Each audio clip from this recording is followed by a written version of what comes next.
Ce flash vous est présenté par Technolabista et Acadie Informatique. ESGE, École supérieure de gestion spécialisée dans la formation des métiers de la comptabilité et de la gestion d'entreprise. Très ravi de vous retrouver aujourd'hui, mesdames et messieurs. Bonjour, bonsoir et bienvenue dans ce flash d'information sur Actuel Média.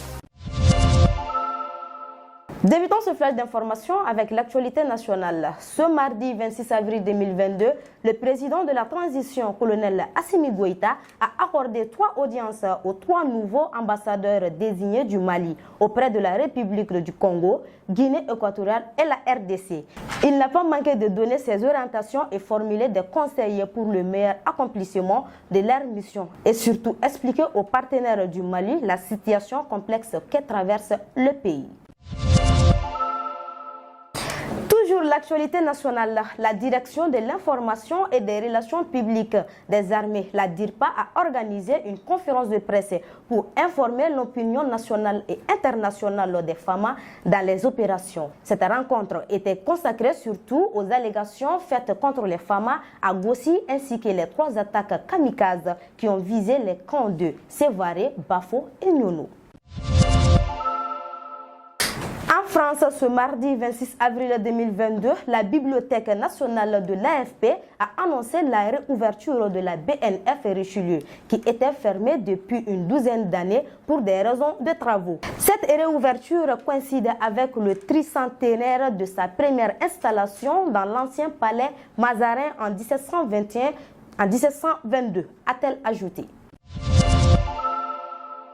En Turquie, le président turc a annoncé ce mardi 26 avril 2022 lors d'une réunion avec le conseil scientifique de lutte contre le coronavirus que le port du masque n'est plus obligatoire dans les espaces restreints. Il a précisé qu'il demeure obligatoire dans les transports publics et les établissements de santé jusqu'à ce que le nombre de cas de contamination quotidienne passe à moins de 1000. En visite ce mardi 26 avril 2022 à Moscou dans le cadre d'un retour de paix en Ukraine, Antonio Guterres, le secrétaire général des Nations Unies, a plaidé pour un cessez-le-feu en Ukraine dans le plus bref délai. Il a souligné que son objectif est de sauver des vies et de réduire les souffrances. Et par la suite, il a demandé la mise en place des couloirs humanitaires.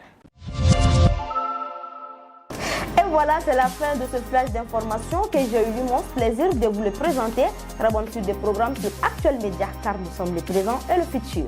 Ce flash vous est présenté par Technolabista et Acadie Informatique. ESGE, École supérieure de gestion spécialisée dans la formation des métiers de la comptabilité et de la gestion d'entreprise.